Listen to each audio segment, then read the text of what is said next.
Hi, my name's Loretta and I'm an alcoholic. I've been through this process with the help of an amazing patient, big book study sponsor, and a loving God that I met here in AA. You'll have to excuse me, I'm a little paralyzed, so if you see me poking, that means I need help. I mean, I am crazy, but I don't want you guys to, you know what I mean? So I'll just briefly tell you that I qualify. You know, like everybody else, I drank, I drugged, and I lost. And I lost big time. My story, you know, I grew up in a very strict, crazy Italian family. And my grandmother owned three decades, and we all grew up together. And I always had 5 other aunts to choose from if I didn't like what my mother was making for supper. The bad news is everybody was involved in everybody's business. And there was nothing quiet about us. So basically, you know, I don't really remember having resentments. We just fought it out all the time. And I'm the type of person that just lets it go. You know, lets it go. You know, I become hysterical, and then after that, it's gone. So in my 40s, I was, in my 30s, I was drinking and doing a little sniffing, but at 40, I met a drug that was going to take me down. My family did an intervention. I was out on the street at midnight, and I was thrown out of my house, which was a shocker for me. And they had it, at the time, my mother, who was 85, at the courthouse getting a restraining order on me, so I wasn't able to talk to my mother. They hired a dumpster and threw my whole life out. My first winter here, in AA, I didn't have hat or boot, nothing, but the fellowship helped me get through. So for me, it was really important to start this journey. You know, like everybody else, I always wanted to stop, and then someone, you know, I took care of my mother and my uncle, and if they said the coffee's too strong, I would go upstairs and puff it on the peace pipe, you know, a pissed off run. So I always wanted to stop, but I couldn't. I just couldn't. So with my families, and I didn't want to complete defeat. My family helped me and they threw me out. So I got myself into a sober house and my journey began there. You know, for me it was very important that I admitted the fact that I was an alcoholic, and then I needed to accept it. And then I needed to surrender and just get out of the way.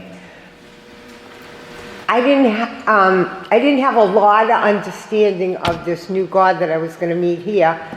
Grew up as a Catholic, and what a relief that I knew this was not a religious program, that this was a spiritual program, because I'm already in fear that God's going to help me. I can go to church and blah, blah, blah. And as, you know, as I think back, you know, they say there's no coincidences, and there's not. There was God right at the beginning for me when I surrendered. Got myself into a sober house, met an amazing sponsor, and I was willing, though. I was desperate and willing to go to any lengths. That was the first question she asked me. So I admitted, I accepted, and I had to surrender. I knew nothing about AA. Nothing. So with the help of all you people and my sponsor, my journey began. So when step 2 came to believe that a power greater than myself could restore me to sanity, my sponsor says that could is the word. You need to seek him. You know, and people told me to get on my knees, and blah, blah, blah. And I quite had to question everything, because, Billy Joel, you need to be a big shot, so I had to question everything. But I did it. Even though I was unsure, I did it. So in step 2, when I realized, I still remember some really important dates, and I've been sober for a little while now. I remember where I was when I realized I had a job, money, a car, and I was at the mall, and I looked up. People must have thought, look at this lady, but I'm up there crying because the obsession was lifted, the thought. I was blown away. So that step 2 gave me the faith, gave me some faith that things are going to be okay. So the third step was a little hard for me. I complicated the heck out of it, and the old timer sat me down and said, "You're just making a decision." Oh! And she was strict about it. I thought I had to go to the library, read books and books and books. Just making a decision. So this faith in step 2 helped me make this decision, Turn my life and my will over to the care of God. I didn't have a lot of understanding at the beginning what His will was, but I thought for me it meant just stay sober today and do the next right thing. Don't hurt anybody. Don't lie. Don't cheat and don't steal. That was it. Simple. Old Jim used to say, "This isn't rocket science, Loretta." Oh, but for me, not on. I thought I had to do the novena and everything else to get sober. Just keep it simple, they said. How can a crazy, hysterical Italian keep anything simple? So I made that decision. And I took that formal third with my sponsor. I answered the questions that were on page 60, and the next question she asked me was, would you be willing to help another woman? Of course. All that I received so far, and that's the only thing this program is asking me, is to help somebody else. So I took my formal third, and my sponsor says, make the list. The list. Oh, I had been in the sober house with a girl, and she was talking about it, and she scared the heck out of me when she said, I got 99 people on my list already. I'm thinking, 99? Oh, one girl pulled my hair in grammar school. Are you serious? I mean, I don't, these resentments I had were deep. I wasn't afraid of heights or spiders or planes and trains and cars. These resentments were deep. And this probably was the best thing that I could have done, to work through this fourth step. And all I had to do was be honest. Just be honest. Fearless and honest. And ask God every day, do the third step prayer, and ask God to help when I started writing. So I made the list, okay? And as I went over this chapter with my sponsor, it scared me a little, well, not concerned me, that it tells me this is my number one offender and that it can take me out. I didn't come this far to get taken out. So I knew I had to finish this, because my sponsor said at the beginning, are you willing to go to any length to get it? Get what? The spiritual awakening you promised at the end of all these steps. Of course. So it tells me it forms all type of spiritual disease, okay? And I was spiritually bankrupt at this time. I thought you had to feel spiritual. So I would, in the sober house, with my dollar curtain, Tina liked, I had no money. And I would read Come to Believe. And then I shut my eyes, I was waiting for the lights to flicker. And I want, yeah. But then my sponsor just simply said, you just do the next right thing. So I had to make this list. And it was, mostly family, a couple friends lifelong friends that stopped talking lifelong childhood friends who stopped talking to me because I was an alcoholic and drug addict, although they were sniffing on the side. So, for me,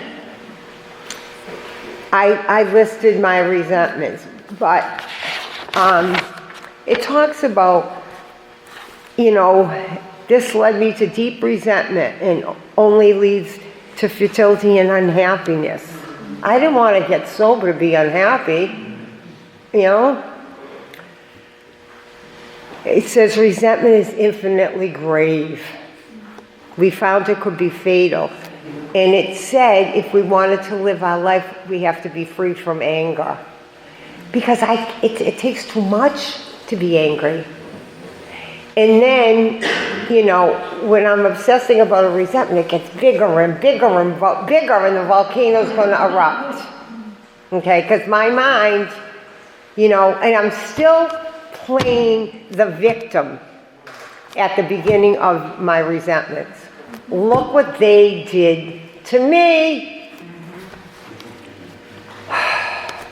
So, what was really grateful now to me today, because I really don't try to hold on to any resentments. It's just too much. It's too much to think about. It's just too much. But the sick man's prayer helped me, because how can I be helpful? Thy will not mine be done. So I needed to forgive people the way I wanted to be forgiven. And who am I to judge? Because there was so much dishonesty in my thinking. And I didn't realize that till I continued on with this fourth step. Okay, my cousin didn't answer the phone this morning. He's mad at me. Maybe taking a shower? Taking his dog out? No, I gotta go to Mount St. Helen. Okay. We avoid retaliation or argument. So now comes the turnarounds. Oh, the turnarounds, I said to him. What are you talking about? Oh, where have you been selfish, self-seeking, dishonest, and afraid? Well, I didn't even know what the word self-seeking was, but I wasn't self-seeking. Selfish? Look what I've done for all my cousins. Fear, though fear consumed me. Fear consumed me. There were times the fear was so overwhelming I could not breathe. I know we're not near the fear part, but my insanity is thinking, I was in the OR one day and my mother wasn't answering the phone, and in scrubs and all with my mother wasn't answering.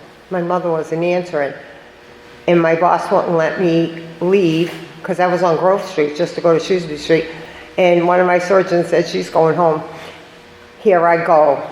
I went through every single red light from Grove Street, even through the police station. And I ran up the stairs, and my mother with her bouffant and Kent 100 at 80 turns around and looks at me and says, what are you doing here? I wanted to kill her then. Fear. Her phone had died. Oh my God. So this helped me calm down. All right. Where was I being selfish? Selfish. I was very selfish because I put expectations on you. And guess what? The only person who got affected was me. I used to beg my brother to come over on Saturdays just to watch my mother so I could go to a meeting down the village, and every Friday night I drilled it in his head, yeah. Well, he must have puffed the night away because he'd never show up. So what did I do? I became angry, and I took it out on my mother. Okay? So now I learned that if I put expectations, I'm going to get disappointed. And then disappointment's going to lead me to anger and then resentment, and oh my God, here we go again. So I stopped putting expectations because I have no right. I have no right.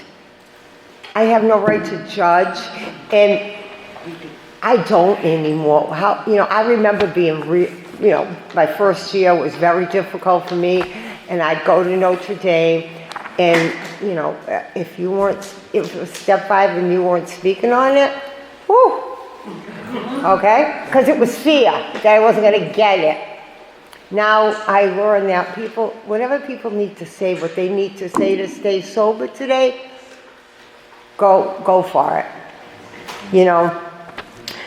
The turnaround saved me. Because now I don't really put disappointments. I got maybe one resentment against a cousin of mine, but I just shut the door and just let it go because, and I feel justified, and, my cousin's going to give me their opinions, but I listen now today instead of arguing. I go, okay, thank you. No problem. Free psychiatry. Just call one of my family members. So this inventory became my lifesaver. It became my lifesaver. And now when I feel my hair curling a little, then I can go right to that sick man's prayer. And that helps me. So today, I try to do the next right thing today. I try not to hurt others, and I try to do 10, 11, and 12 on a daily basis.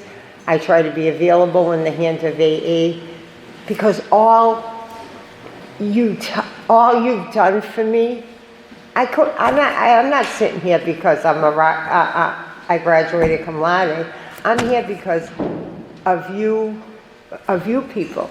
Because I remember when my sponsor told me, when you see the words must or may, you must or may do it.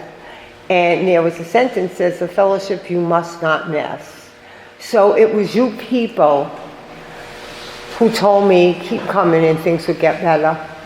You told me that I would find a God and He would do for me what I couldn't do for myself, which is everything. And it's because of all of you I sit here today sober and grateful. Thank you.